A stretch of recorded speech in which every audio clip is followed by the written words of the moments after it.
Great, welcome to another video about a preview of one of the teams that qualified through the Open qualifier into Challengers. This team and it was Dark Ratio. They're a free agent team that has been competing in Tier 2 since like late June of 2020. They recently had Oxy, their main duelist player, get poached to go to G2, obviously. And now they have Will from 100 Thieves to replace him, which honestly is an upgrade regardless of like team chemistry or whatnot. I don't even care. He was probably the best free agent duelist on the market for tier two. Um, but I think he can be really good in this team, as we'll get to later. Uh, I had extremely high expectations for them for the at least just the open qualifier. I thought they were gonna stomp through that upper bracket in the first one, but they didn't, and they lost to the nation. I think it was, yeah. They lost. Obviously, that was the only game they lost. They won every other game, but they had two at least pretty close games. I actually don't remember the scores of this one. Yeah, but they had three really close games down the stretch here. I think this team can, like, they've shown potential. They can get there to maybe be able to make playoffs out of these groups, but I don't know how well they'll do. But we'll get right into their map pool. And don't forget to like the video and subscribe. It would be much appreciated. And let's get back into the video. And yeah, as I said, under their map pool. I won't be talking about Binder Breeze too much because when I originally recorded the DSG and Breakthrough videos, I was under the assumption that Bind and Breeze would be out of the map pool at the beginning of the group stage, but they're going to be in for the first 2 weeks. I don't really have a ton to say because I didn't watch them, but they beat two decent teams on Breeze, and only lost to the Nation on Bind, where Will's Raise was pretty nasty at Champs. So I think they'll be fine on those two maps. I don't think they'll be bad. But one map where they were seemingly bad was Haven, and I don't know. Their comp was a little bit weird. I don't love it. The Fade plus Jet, I think Asova would have been better instead of the Fade. Um, Obviously the Fade is good for like taking like garage control or short control, but in pretty much every other area of the map, Sova's better. So I don't really get it. Um, Obviously they lost to the Nation having an 11 and 1 defense. So I just think they should change their comp. I think they'll be okay after that. Obviously, their defensive rotates were a little bit wonky, like over rotating or not rotating too much at times. Didn't really feel like they had like a happy medium between those. But their attack side seemed pretty good. Their IGLing was fine. I thought it was actually pretty good. But I mean, obviously they went 8-4 against 99 strength, and then we're having a pretty good attack half against the Nation. Um, but yeah, I think they have decent ideas on this map. I think they just need to fix some things up.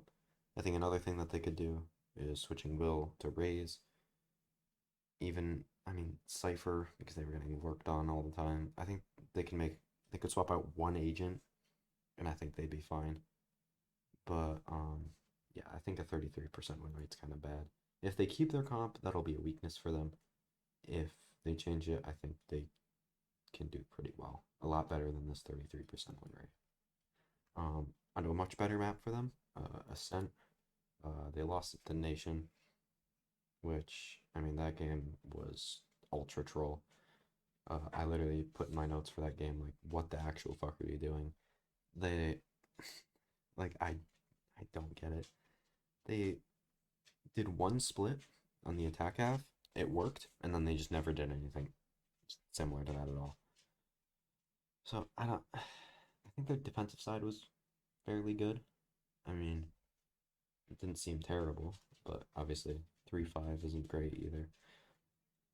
But I think they just need to rethink the way they play that map. Obviously, the only team that they played that was remotely decent was the Nation. I think Rat Attack was a decent team. Yeah, they have a couple players I know of. But And then their Icebox, where holy shit, this map was fun to watch. They were really aggressive on attack. Sometimes it kind of hurt them, but they really needed to be with them not having the Sage. Um, Obviously, the not having the Sage hurt them at times, as you can see by this 8-4 attack half. They just couldn't get the bomb down sometimes on attack.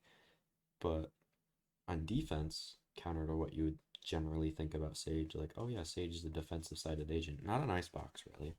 Um, but I think without the Sage, they were able to use like the Killjoy to lock down mid. Well, not literally, but figuratively. Like they would have the turret in kitchen, and they'd have the alarm bot and like A Link, so just nobody could go mid.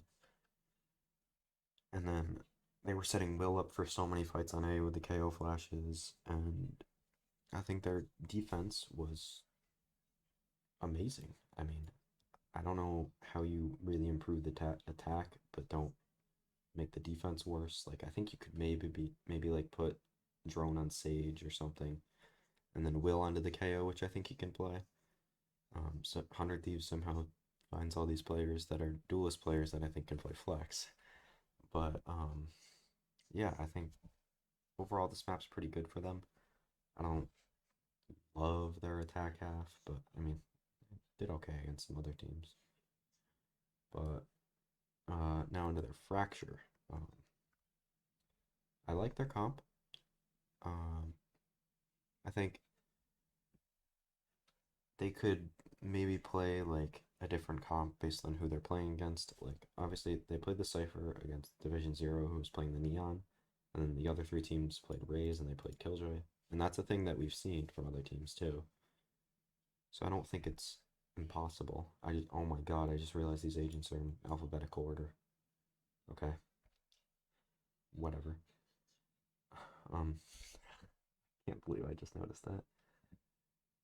They beat three decent teams. Their attack half was really good. I really liked it against the Nation.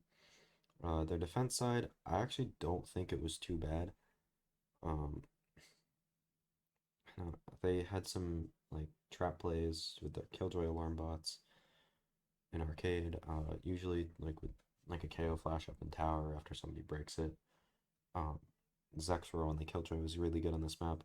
When they got the chance to retake with players, it seemed pretty good. So I think this was just a strong map for the Nation. I don't really hate how they played their defensive side. Obviously, it was at least decent in other games too. But they didn't play Pearl at all, which is kind of concerning, not knowing what you're getting on that map from them, because with the introduction of Lotus and Split, if you don't want to play one of those maps, then it kind of puts you at four maps, which is not ideal. You need to have probably at least a six map pool right now. But yeah, I think overall they were pretty good. I think their map pool is pretty good for how good of a team they are. And then now on to the players. And first up, we have Will, the player I was most excited for coming into this roster. After his performance at Champs, I kind of expected him to just completely dominate everybody in this open qualifier. I think going into this, he was definitely, I mean, by far the best duelist. But after it's kind of gotten a little more muddied up, um, honestly, I do think he was sent in to die a lot, like especially on Ascent Icebox. He played pretty well, even while getting sent in to die. So I think that's something that people can't exploit on that map. Um, but that being said, there were times where he was very over aggressive, something that he just didn't do during his time on 100 Thieves. He does look more comfortable on the Raze than the Jet, which could be an issue going into what seems to be a more Jet heavy meta. And even if Chamber gets buffed again, it's not really like he looked amazing on that Ancient either. Overall, I know I have more of a negative tone about it, but I think it's more because I'm disappointed rather than I don't think Will would be good. I think he's still probably a top 5 duelist player, definitely top 8. at in this group stage. Yeah, on to the next player. And now into Trick, one of the initiator players and the IGL for this team. I had some concerns about his IGLing in the first couple maps, especially against the Nation. Um, but it looked like he really settled in throughout the tournament. I don't know if that's because they got a new player, got to build up chemistry in the team.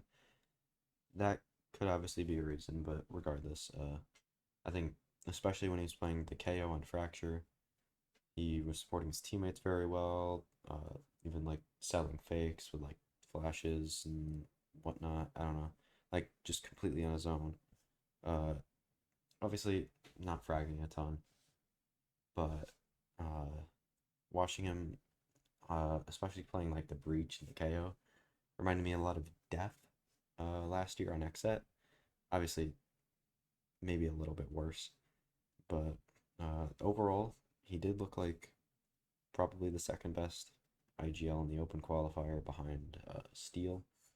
So I'm fairly excited to see him continue to grow in this team. And next up is Drone, another NA Flex player that I've been really impressed with. I think that makes 3 videos now. I know I was definitely really impressed with Flya, but I mean, yeah, his flashes on Icebox when playing KO were really good. I thought his KO on Ascent was pretty good too. Um, but I don't know. I don't really have a ton to say other than Drone seems like a very good player. He's not great, not amazing. He's not bad. He's not even like, I don't even think he's average, but um, obviously he's not going to return to like that 2020 form ever, but I think he can become like a really really good tier 2 player. Franchise seems a little bit out there for me, but yeah, I'm really excited to keep seeing him grow as well. And now we have Ainge, their smokes player, someone who I really wasn't impressed with. Probably the player that I'm lowest on out of everyone on this roster. He kind of looked a little bit out of his league. Not that he was terrible, but there were just some moments where it was like really like trolling. I mean, there were even some moments where he looked like he just didn't calm something. But that being said, I think he was okay. I I don't think he was terrible. I don't think he was bad. I just he doesn't excite me at all. He just looks like a your average NA smokes player. Um, but I thought his brim looked pretty good. It wasn't crazy or anything, but it definitely looked a lot better than his Omen, which were with Viper the only 3 agents he played. Which I'd like him to play Astra. I'd like to see that, but if he can't do it, then that's also a pretty big limitation.